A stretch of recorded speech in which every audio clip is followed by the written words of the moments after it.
Boa noite, Paulo Bizarro. Bem-vindo aqui à página Super Portistas.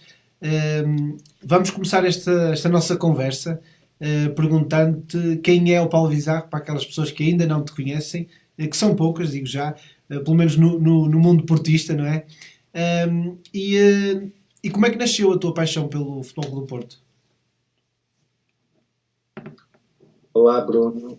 Quero, antes de mais nada, saudar todos aqueles que estão a assistir a esta conversa na página Super Portistas, especialmente aos portistas, e particularmente a todos, e que cada vez são mais, da família do Dia do Clube. No Dia do Clube agrega cada vez mais portistas e, portanto, particularmente a esses, eu quero saudar. Quero-te cumprimentar a ti e agradecer o convite, Bruno, e dizer-te que são pessoas com este dinamismo, como tem a página dos superportistas, que nós precisamos e que são agregadores de tudo aquilo que representa para nós o ser Futebol Clube do Porto. Muito obrigado. Sobre mim, é merecido. Acho que é mais que merecido. Obrigado. Sobre mim, o que é que eu posso dizer sobre mim? Eu nasci portista. Eu nasci portista porque o meu avô, que era o António Santos, foi jogador do Futebol Clube do Porto, foi campeão nacional 3 vezes pelo Futebol Clube do Porto, ganhou um campeonato de Portugal, ganhou 8 campeonatos regionais, ainda hoje na história do clube é o 10º melhor marcador do Futebol Clube do Porto em jogos oficiais e, portanto, como é de compreender, eu nasci portista indo com ele de mão dada, muito pequeno, que eu me lembro pelo menos desde os 3 anos, para o Estádio das Antas.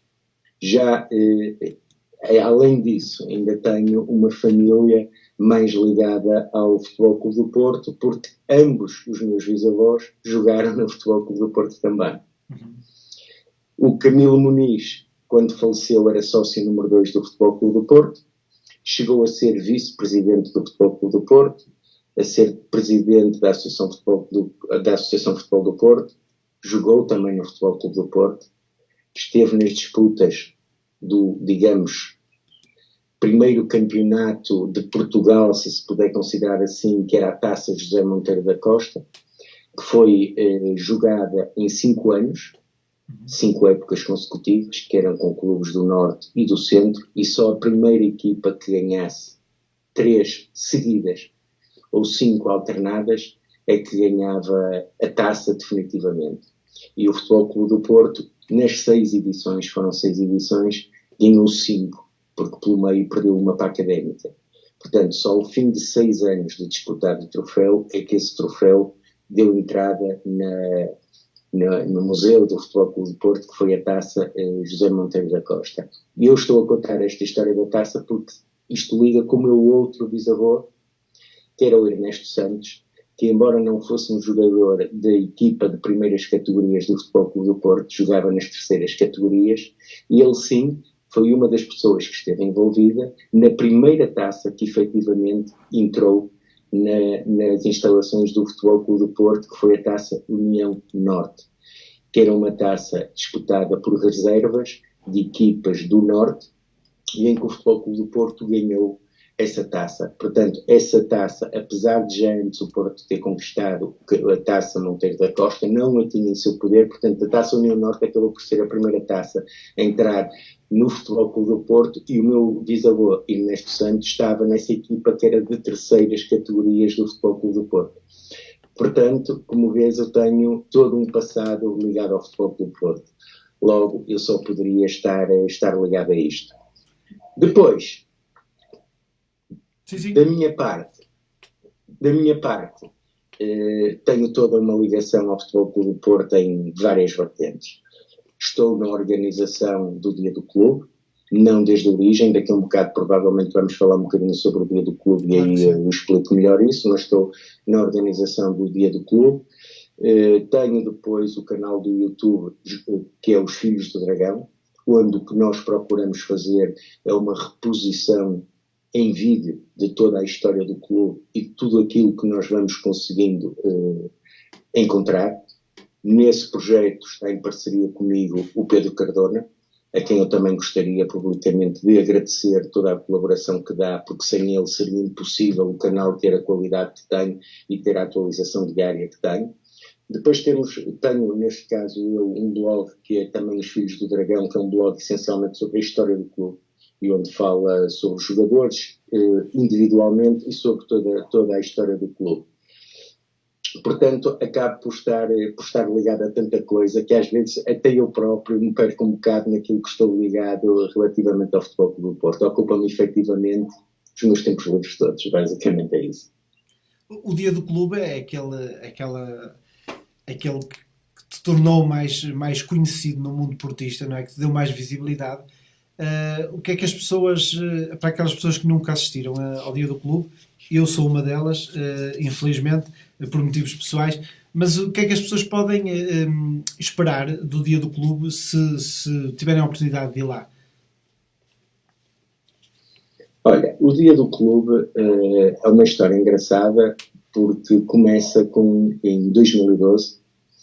Nós costumamos contar que foi uma conversa de café num final de tarde, início de noite, numa esplanada do Porto, entre 3 amigos, e surgiu a ideia de fazerem na altura aquilo que era chamado, não sei se alguma vez ouviste falar, como os encontros da blogosfera.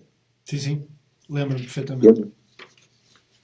Eu não fazia parte dessa organização. Os mentores dessa iniciativa, e acho que devem ser aqui referidos porque se o dia do clube chegou aqui até onde chegou hoje, também deve a quem esteve na origem do dia do clube. E eu até tenho curiosidade de saber quem são, por acaso, porque não desconheço quem são.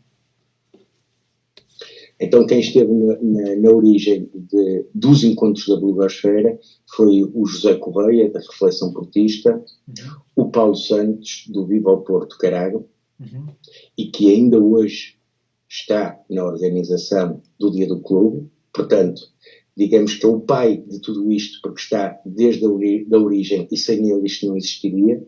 E depois o Jorge Bertocchini, da Porta 19. Eles começaram o projeto, eram os encontros da blogosfera, e eu fui convidado várias vezes para fazer parte de painéis, fazendo apresentações sobre a história do Futebol Clube do Porto.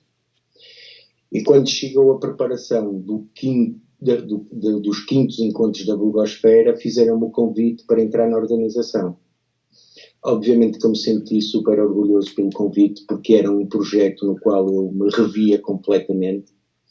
Aceitei sem qualquer condições, mas perguntei se poderia dar sugestões de alterações. Perguntaram-me o que é que eu queria sugerir, eu disse, por mim eu mudava tudo. Perguntaram-me, mas mudavas tudo como? Eu disse, é começar pelo nome. Porque é um nome que nicha, encontros da blogosfera, leva a pensar que é para pessoas que têm blogs. E a intenção deste evento pode ter um potencial muito maior.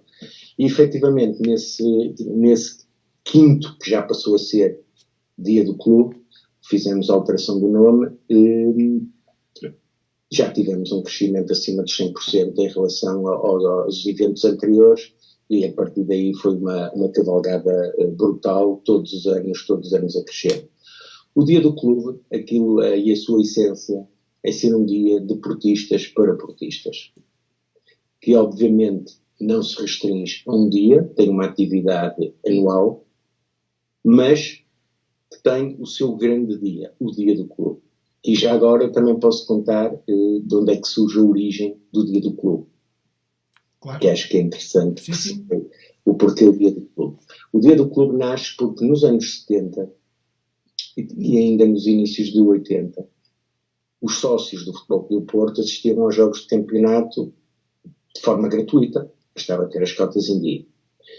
E havia 3 ou 4 jogos por época em casa, que eram jogos com as equipas maiores, obviamente, em que os sócios pagavam um bilhete extra. Portanto, eram os únicos jogos de campeonato onde os sócios pagavam bilhete, que era chamado o Dia do Clube. Ou seja, as pessoas diziam, olha, o Porto Sporting, por exemplo, é Dia do Clube. O que é que isso significava? Desculpa interromper-te, essa ideia de nome surgiu também de ti? Foste tu que propuseste esse nome, Dia do Clube? foi quando tivemos a reunião dizer, ok, está bem, nós estamos abertos a mudar o nome, mas tens alguma sugestão de nome? Eu disse, não tenho nenhuma sugestão de nome. Só acho que este está a nichar o evento. Acho que deveria ser um nome mais abrangente. Vamos todos pensar. Pronto, e obviamente depois eu vim para casa e logo no carro, no trajeto para casa, surgiu-me este nome, propus e foi muito bem aceito. Porquê?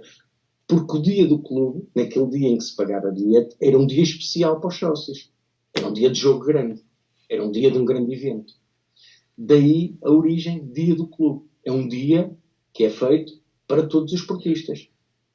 O lema do dia do clube é ser um evento de portistas para portistas. E o portanto, que é que, desculpa interromper-te mais uma vez, o que é que aquele portista comum, digamos assim, entre aspas, que queira participar neste evento, o que é que tem que fazer e que requisitos é que tem que ter, basicamente, para poder participar? Não tem que ter requisito nenhum, tem que ser portista. O dia do clube é um dia aberto a todos os adeptos do Futebol Clube Porto. Como é que nós processamos isto? Olha, curiosamente, se não tivesse acontecido esta situação que aconteceu agora da pandemia, o dia do clube tinha data marcada, ia ser agora dia 6 de junho. Okay. Infelizmente tivemos que adiar. E como é que funciona? Nós anunciamos nas redes sociais, enviamos uma newsletter para a nossa mailing list, abrimos inscrições, as pessoas inscrevem-se e a partir daí têm acesso ao dia do clube. E o que nós pretendemos, obviamente, é cada vez termos mais gente e agregar cada vez mais portistas. Claro. E a ideia deste dia, o dia em si, para além de passar por fazer um momento de enorme convívio entre portistas, porque há portistas espalhados por todo o mundo. E a verdade é que há pessoas que vêm de fora do país para o dia do clube, e não são tão poucas assim. Vêm pessoas de Lisboa, vêm pessoas do Algarve, vêm pessoas de todo lado. São pessoas que também acabam por se conhecer das redes sociais, de trocarem conversa, mas que acabam por aproveitar o dia do clube, que é o dia em que se encontram. Claro. E, portanto, é um dia inteiro de convívio, das 9 às 6 da tarde, onde não só os portistas podem conviver entre si, como depois procuramos ter painéis com ex-atletas, sempre debruçado num determinado tema, e também permitir o contacto a todos os adeptos numa situação de muita proximidade com ex-atletas do clube e figuras preponderantes do universo do Futebol Clube do Porto. E vocês têm tido também o apoio da direção do Futebol Clube do Porto neste evento? Sim, nós fizemos até agora 8 dias do clube e a partir do 6º passou a ser feito no Estádio do Dragão. O apoio que nós temos do Futebol Clube do Porto nesta medida foi o Futebol Clube do Porto ter percebido que efetivamente era um evento com muito interesse para os adeptos e de nos disponibilizar as instalações. Ou seja, nós não temos nenhum outro tipo de apoio do Futebol Clube do Porto, somos completamente independentes. A única coisa que o Futebol Clube do Porto facilita neste caso aos adeptos é disponibilizar o espaço e disponibilizar as instalações do clube para nós realizarmos o evento. Depois, para além do dia do clube, nós temos também outros eventos. Temos a Hora do Clube. A Hora do Clube, digamos que é um evento satélite, é um evento que nós procuramos fazer 2 vezes por ano. Resume-se uma tarde e onde procuramos ir buscar um tema específico. Um tema que provavelmente num grande evento seria abafado, por exemplo, pelos ex-jogadores, porque teria muito mais impacto e estes temas acabariam por ter menos destaque. Daí nós temos criado a Hora do Clube, que já vai na 5ª edição, já fizemos 5 edições, dedicadas, já fizemos um dedicado às modalidades, um da relação entre a cidade do Porto e o clube. O último que fizemos foi a relação do Futebol Clube do Porto com as instituições da cidade. Portanto, temos vindo a abordar, já fizemos sobre desporto adaptado, com os convidados atletas de desporto adaptado, temos vindo a abordar vários temas. Depois da Hora do Clube, temos o Minuto do Clube. O Minuto do Clube é o procurar a maior proximidade possível com os adeptos e procurar que eles num minuto nos contem uma história que lhes tenha marcado a vida enquanto portistas e que essencialmente é partilhado nas redes sociais, nas nossas plataformas. E temos o evento mais recente criado, que foi criado e foi anunciado no último dia do clube, que é a Diáspora do Clube. A diáspora do clube é pegar no dia do clube e levá-lo às casas do Futebol Clube do Porto, espalhadas pelo país e pelo mundo, à medida que nos vai sendo solicitado, digamos, esse apoio e essa colaboração. Tínhamos marcado uma diáspora do clube na casa do Futebol Clube do Porto de Ceia, com o Nuno Oliveira, agora para o dia 13 de março, que tivemos que cancelar, onde tínhamos, por exemplo, um dos nossos convidados e que iria connosco, era o Vítor Bahia, e que infelizmente para todos nós, mas muito em particularmente para o Nuno Oliveira, que teve um imenso trabalho a organizar tudo em Ceia, tivemos que desmarcar 2 dias antes. Claro. E nesses eventos surgem sempre conversas de portismo e surgem também algumas ideias. Há alguma ideia dessas conversas que já tenha sido aproveitada e que se possa ver que foi aproveitada pelo clube? Alguma dessas ideias dessas trocas de ideias que são trocadas entre esses participantes do dia do clube? Nós não procuramos, ou seja, o dia do clube não é feito como um evento de reflexão sobre o que está bem ou o que está mal no Futebol Clube do Porto. É um dia, por um lado, de celebrar o portismo com os ex-atletas, de recordar histórias passadas e as muitas conquistas que temos, e por outro lado, que também é importante, dar a oportunidade aos sócios e aos adeptos do Futebol Clube do Porto, cara a cara, poderem colocar eles sim muitas das questões que nós muitas vezes vemos debatidas nas redes sociais, na minha opinião, que vale o que vale, mal, porque eu acho que os nossos problemas devem ser tratados dentro de casa, e nesse dia é o dia em que temos essa oportunidade. Porquê? Porque o painel, por exemplo, da manhã, que é a manhã toda, normalmente é um painel relacionado e ligado com a comunicação. Logo, quem é que nós temos lá? O Francisco J. Marques, o nosso diretor de comunicação. Já tivemos o Paulo Baldaia, o Cândido Costa, sei lá, quem é que nós já tivemos? O Bernardino Barros. Ou seja, temos tido sempre muita gente ligada à comunicação, que me parece que é o local certo para essas questões serem colocadas. Porquê? Porque um dos objetivos dessa manhã é nós termos microfones pela sala, para que as pessoas possam conversar, cara a cara, possam esclarecer as suas dúvidas, possam debater todo tipo de assuntos. Acho que tem sido muito útil, porque efetivamente é isso que se pretende. O dia do clube é fazer de um dia onde as pessoas possam falar com aquelas pessoas que de alguma forma têm responsabilidades na parte da comunicação e que são os nossos postos na comunicação. E isso acaba por ser proporcionado pelo dia do clube. Portanto, não pretendem ser o provedor, digamos assim, do adepto, mas o elo de ligação entre o adepto e também a comunicação do Porto e neste caso, o portismo, digamos assim. É essa a vossa intenção, não é? Exatamente. É fazer com que todos os portistas possam conviver entre si, porque é um dia agradável, ou seja, porque as pessoas chegam cedo, convivem entre elas, almoçam no local, temos um almoço volante que é servido dentro das instalações, portanto podem estar ali, tiram fotografias, têm visita ao camarote presencial, ou à tribuna, ou depende do espaço onde nós fazemos, podem tirar fotografias, podem fazer filmes, podem tirar as fotografias com as pessoas que estão ligadas ao clube em termos de comunicação, com os atletas, já tivemos, por exemplo, a Aurora Cunha connosco, com os atletas de outras modalidades, e depois acabamos sempre em celebração de algo. Por exemplo, o ano passado, a celebração foi a conquista do pentacampeonato. Porque no ano passado fazia 20 anos da conquista do pentacampeonato.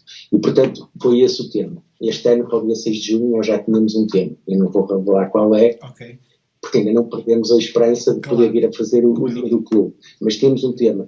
Temos sempre, já celebramos, por exemplo, a conquista de Viena.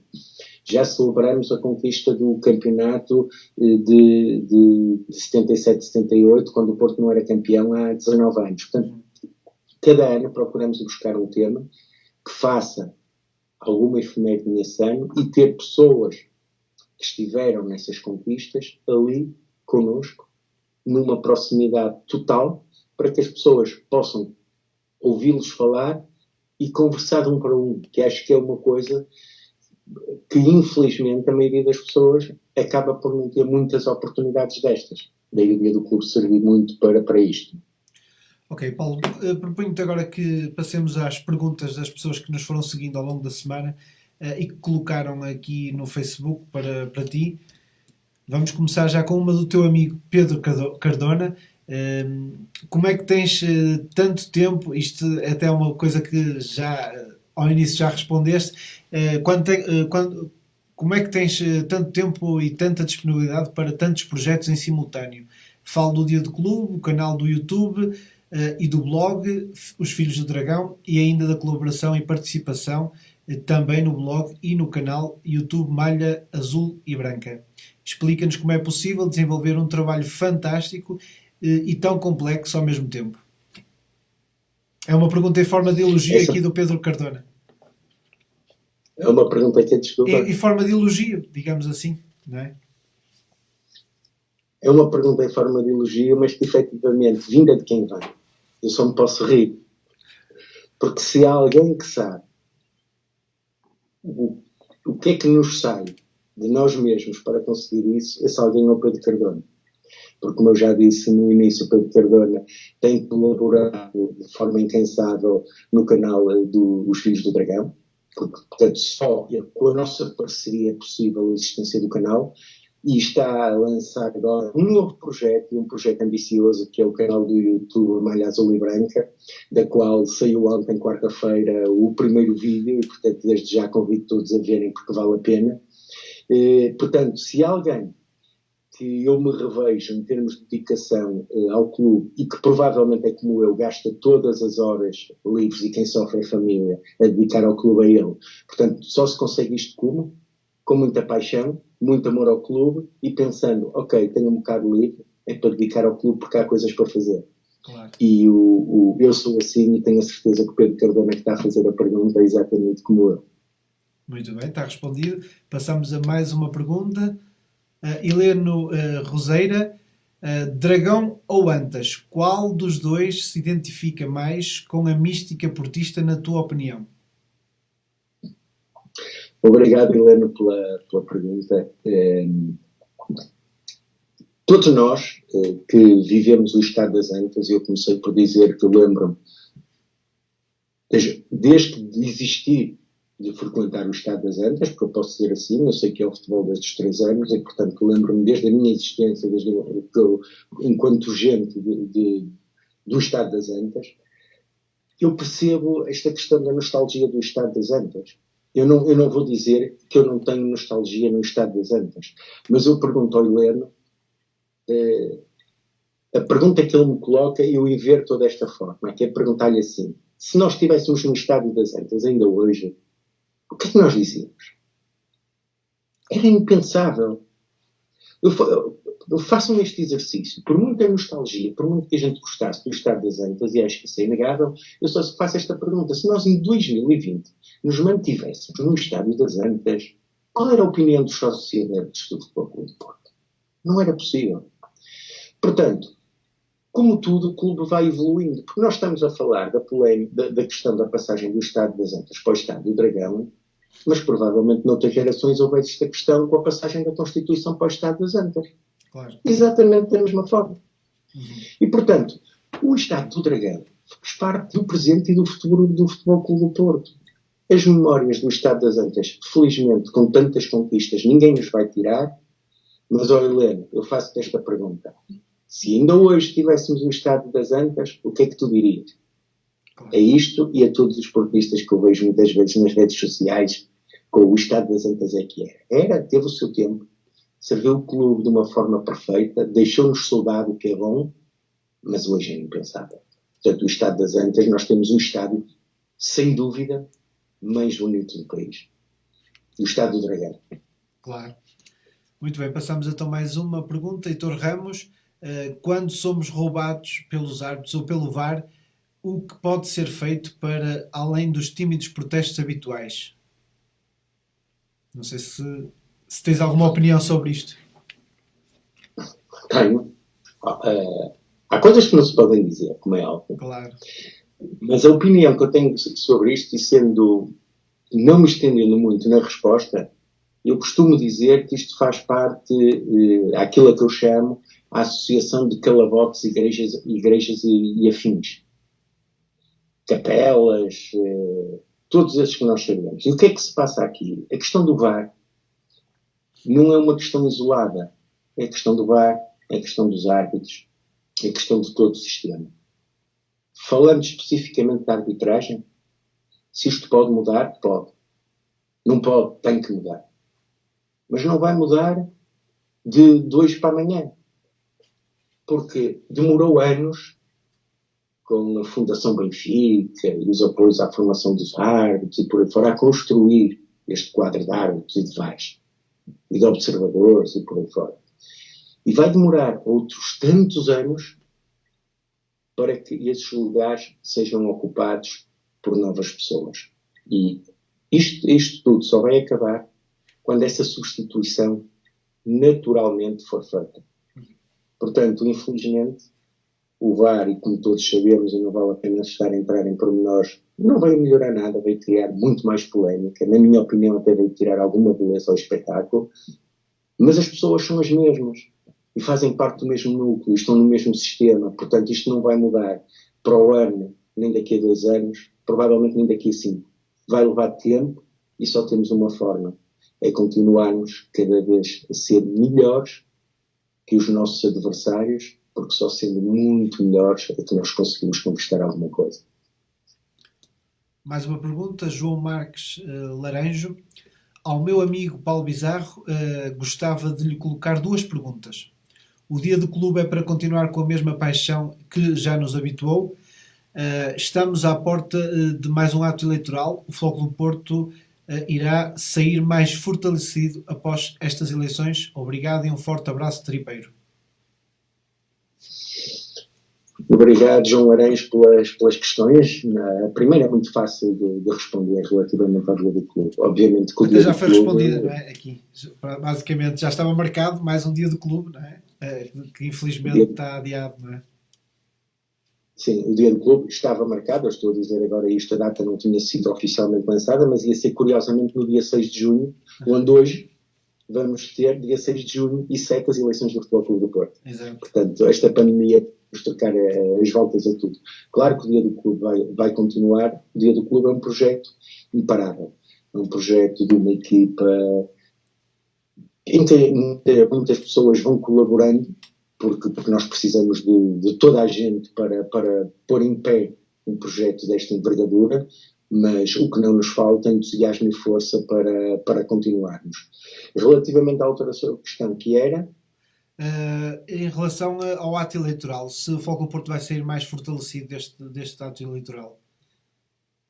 Sim, isso é uma questão, isso é inegável que vai sair mais fortalecido, porque obviamente basta pensar, se nós vamos a sufrágio, se vamos ter eleições, portanto, se neste momento nós estamos a dar uma possibilidade aos sócios de fazerem escolhas, que seja das eleições, logicamente no dia seguinte sai mais fortalecido, mais clara a liderança, seja ela qual for.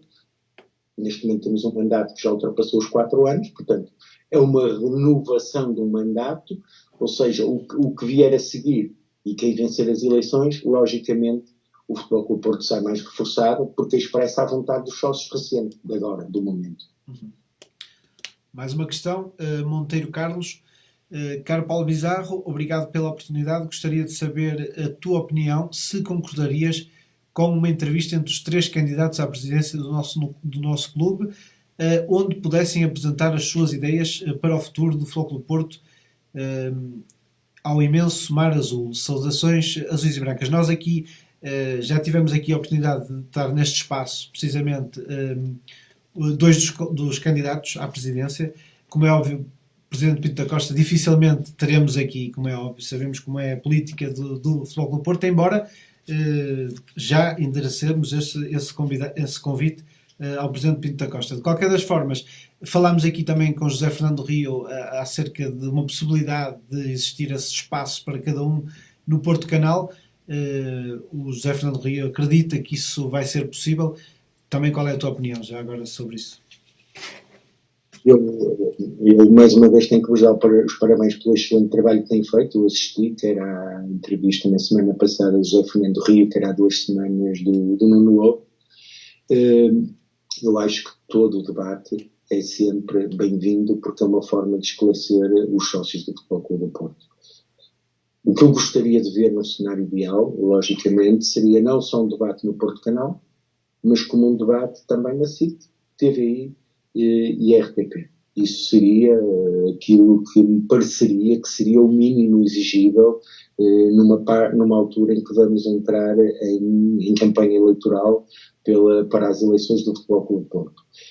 Não acredito que isso venha a acontecer, até porque, lá está, a própria data das eleições neste momento não vem favorecer muitas eleições, porque acaba por coincidir com o reinício do campeonato, em que o foco está muito aí. Como é que isto vai ser, como é que não vai ser, portanto está aí muito foco. As eleições calham nessa altura. Não houve tempo aqui para muito esclarecimento, porque estivemos em confinamento. Portanto, acaba por não ser propriamente a melhor altura, percebo que têm que ser feitas porque elas já foram enviadas, mas não são propícias a isso. E não estou a ver, logicamente, até pela forma como uma comunicação social generalista e da capital nos trata, a darem esse espaço aos 3 candidatos do Futebol Clube do Porto. Mas acho que seria extremamente benéfico para todos os sócios do Futebol Clube do Porto haver os debates nos 3 principais canais e, logicamente, no Porto Canal. Aproveito esta questão das eleições para te perguntar como é que tens avaliado, digamos assim, o Paulo Bizarro, adepto portista, a prestação do presidente Pinto da Costa e da direção do Futebol Clube do Porto nos últimos tempos, e qual é a tua opinião sobre isso também? A prestação do nosso presidente do Pinto da Costa, quer dizer, não há palavras. Historicamente, pelo menos em termos de títulos não há, é inconfundível, não é? É inconfundível, não há que dizer nada. Logicamente, aquilo que eu espero agora será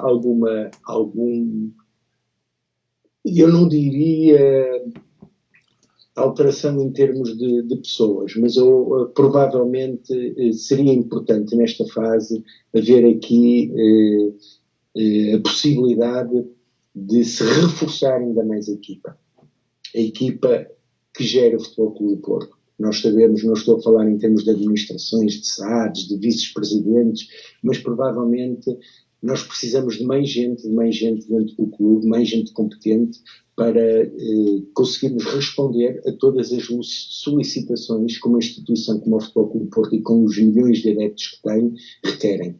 E acho que esse reforço em termos de estrutura seria muito importante. Reforço no caso da Vitória de Pinto da Costa, tudo novo no caso do José Fernando Rio ou do Nuno Lobo, porque aí não temos nenhum passado para falar. E o Paulo tem, digamos, se me permites perguntar isso, se tens essa pretensão um dia também poder fazer parte da direção do Futebol Clube do Porto e poder ajudar o Futebol Clube do Porto dessa forma? Não, nenhuma. Tenho a pretensão de poder ajudar o Futebol Clube do Porto, que já o faço. Claro. Já o faço, nos meus tempos livres.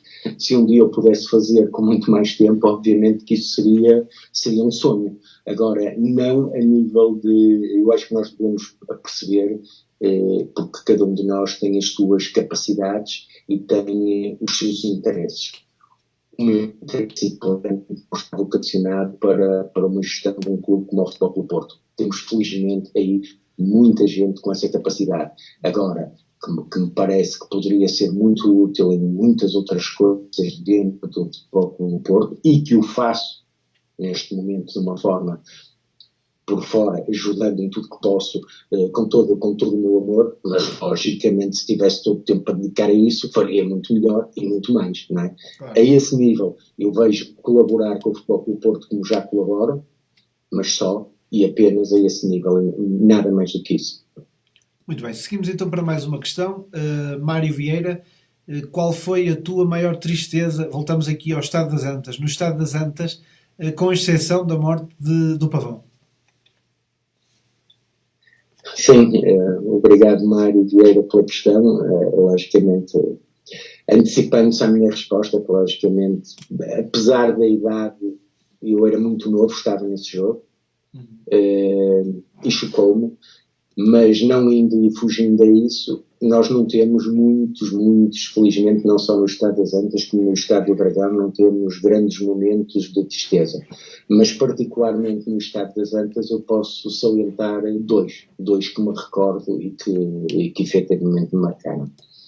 Um foi uma final da Taça de Portugal, que era referente à época 82-83, mas que se disputou, foi o primeiro jogo da época 83-84, porque houve a polémica da final ser no Jamor ou não ser no Jamor, porque inicialmente estava marcada no Estado das Antas, e o Futebol Porto na altura recusou-se a ir ao Jamor, a final acabou por passar para a época seguinte, e portanto foi o jogo de abertura da época, que foi um Porto-Benfica no Estado das Antas, onde depois de toda aquela luta e toda aquela polémica para que a final fosse disputada onde estava desde o início da competição marcada, e nós temos conseguido, graças à luta incansável do nosso presidente Pinto da Costa, ter feito ter mantido a palavra e dizendo que só jogava no Estado das Antas. Nós acabamos por perder essa final com o Benfica por 1-0 no Estado das Antas, com o gol de Carlos Manuel, quase do meio campo, que foi realmente uma grande frustração. E a outra, logicamente, também com o mesmo adversário, foi em 90-91, nos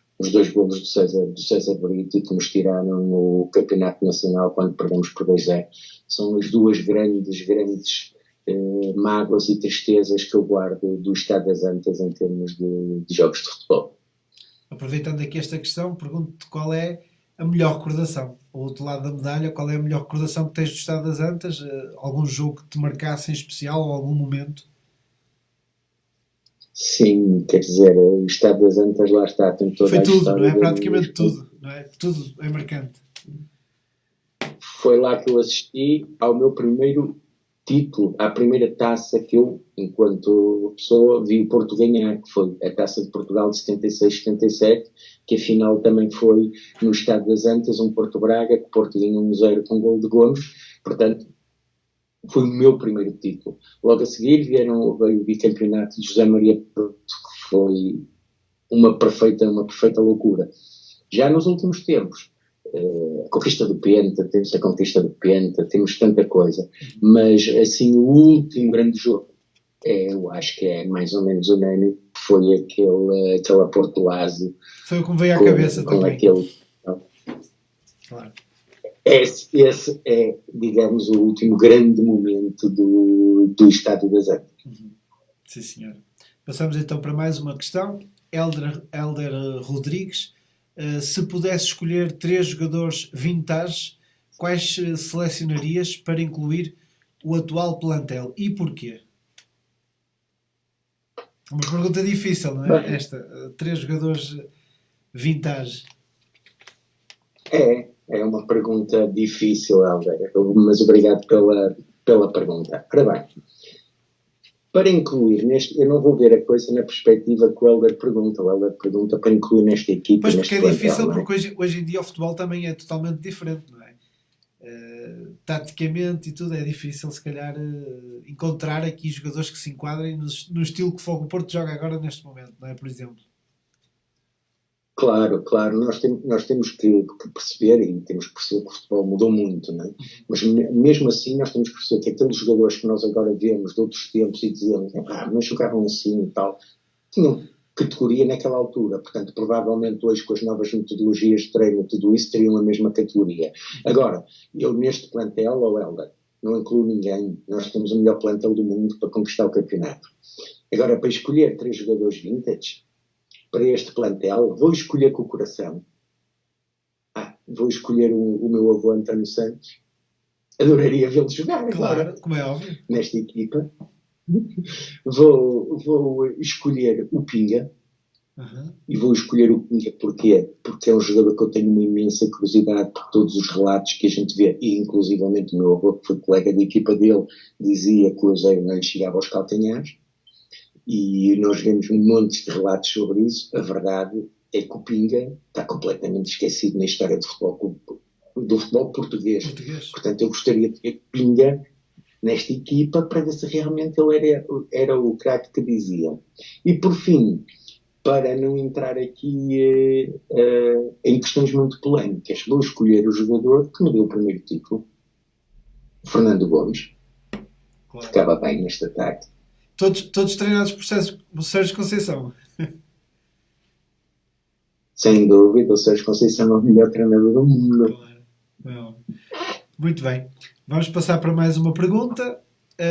João Crespo, gostaria de perguntar ao meu amigo Paulo Bizarro qual é a sua posição sobre colocarmos ou não o foco da nossa atenção e o foco no nosso principal rival. Se por um lado isso é visto como uma herança do passado e até uma menorização do Futebol Clube do Porto, do peso do Futebol Clube do Porto, por outro lado foi assim que o clube se impôs a nível nacional a partir de 1976, sendo que o poder do rival se pode assemelhar nos dois períodos. Obrigado e boa entrevista. João Crespo, eu acho que é uma inevitabilidade. Porque, por muito que a gente não queira dar importância ao nosso rival, historicamente isso é impossível. E quem conhece bem a história do futebol português e conhece a história do Futebol Clube do Porto, sabe que isso vem desde os primórdios, desde que existe futebol em Portugal. E, portanto, nós não nos podemos nunca desfocar nem menosprezar o adversário que nós temos. Porque nós temos, ao longo de uma época, 30 ou 40 adversários nas diferentes competições, mas temos um que não é de hoje. Sempre jogou fora e dentro do campo. Portanto, João Crespo, o que é que eu te posso dizer? Também lá no fundo sabemos todos os dragões que os diabos vermelhos, venham eles de onde vierem, são um bicho que cá na terra se comem e entre um cimbalino e uma torrada. Portanto, quer dizer, João, isso é inevitável. O Fernando Madureira foi curioso que abordou aqui essa questão dos cânticos que normalmente os Pedragões associam ao Benfica.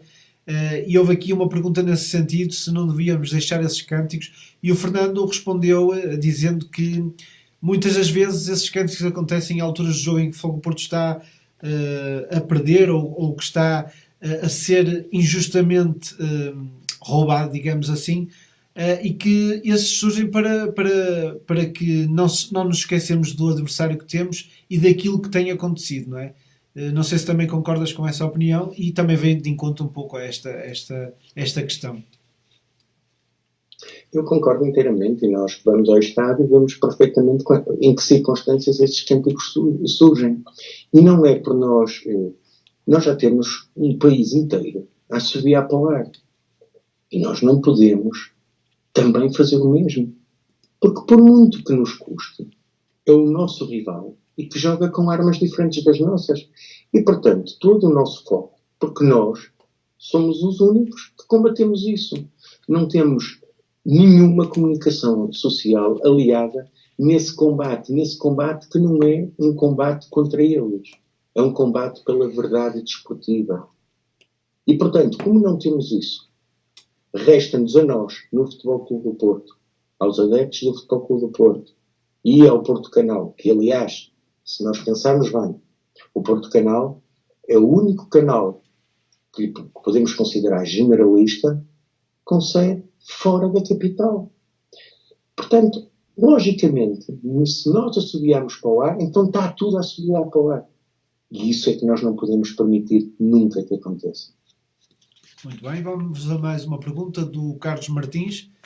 Caro Paulo, achas que a direção do Futebol Clube do Porto tem sabido prestar a devida homenagem às velhas glórias do clube, como Pinga, Hernani, Araújo, Barrigana, Pedroto, António, Santos, etc.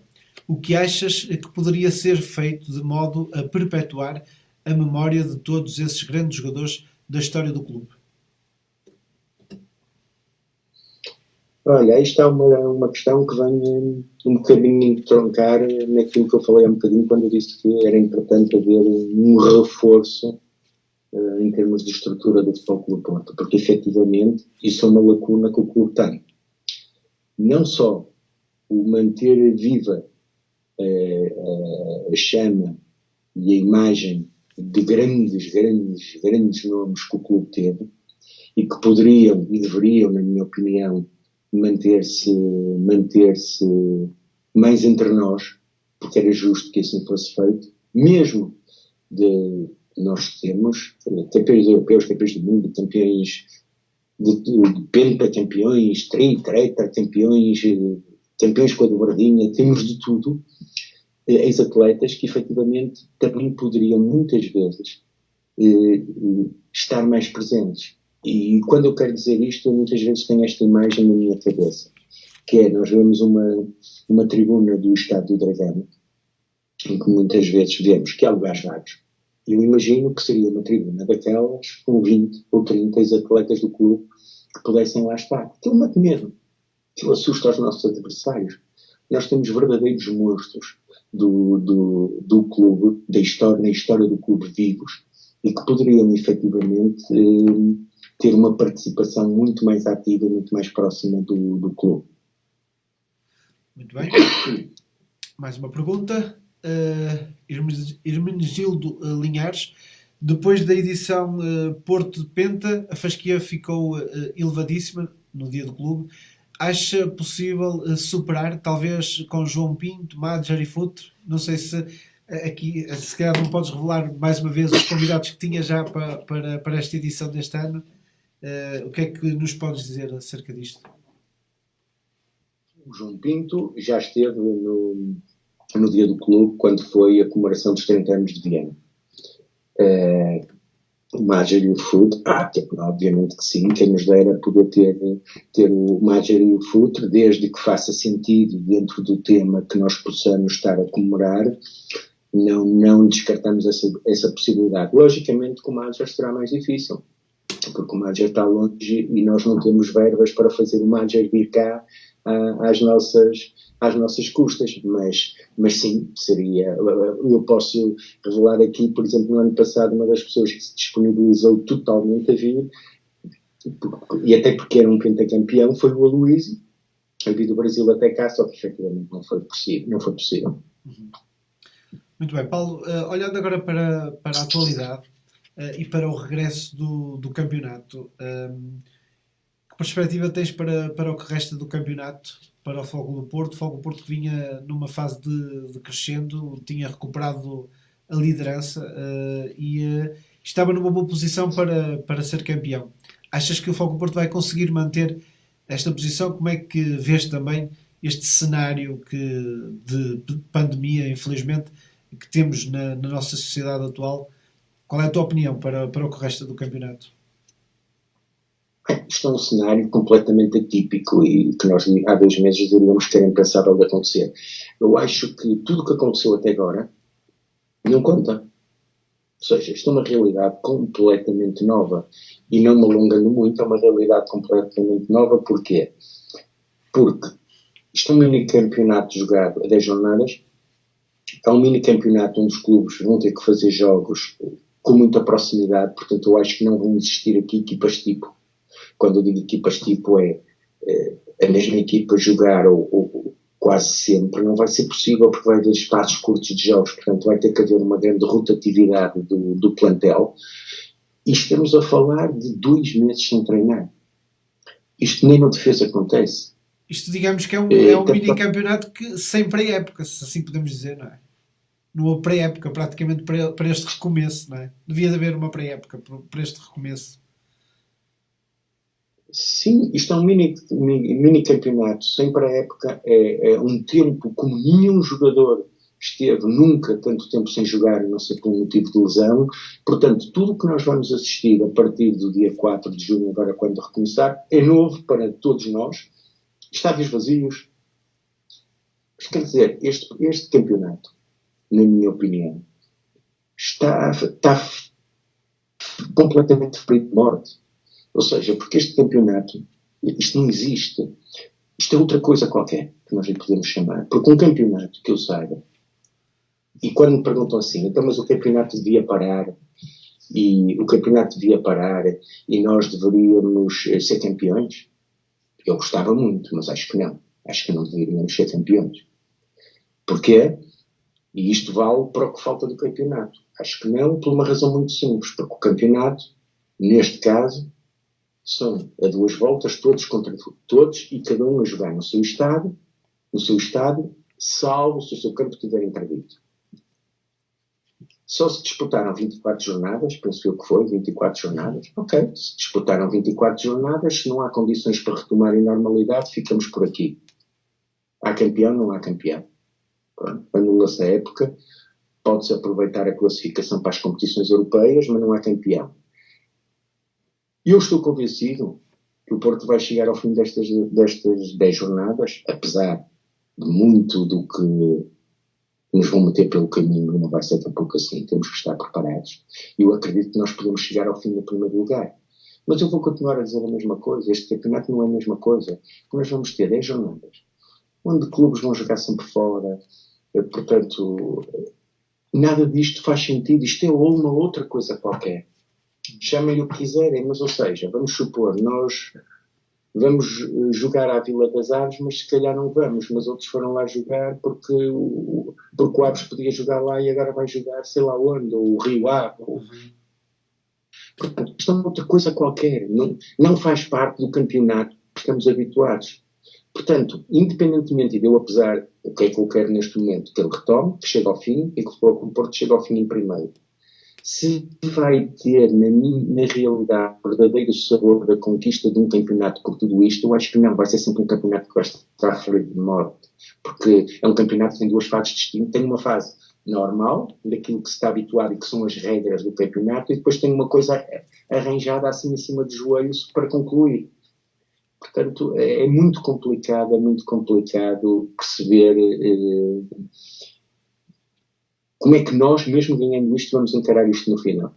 O José Fernando Ria, aqui a semana passada, dizia que este campeonato só deveria começar se tivessem postas regras, no caso dele ter que parar, eventualmente outra vez por causa da pandemia, e em que condições é que se ele parasse, se existia um campeão.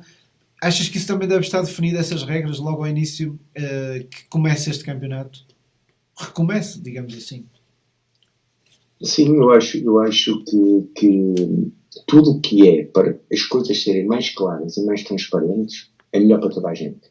E, portanto, acho que isso devia ter sido abordado, mas já abordado há muito tempo. Isto já se devia ter dito assim. Se o campeonato não retomar, não há campeão e a classificação é esta.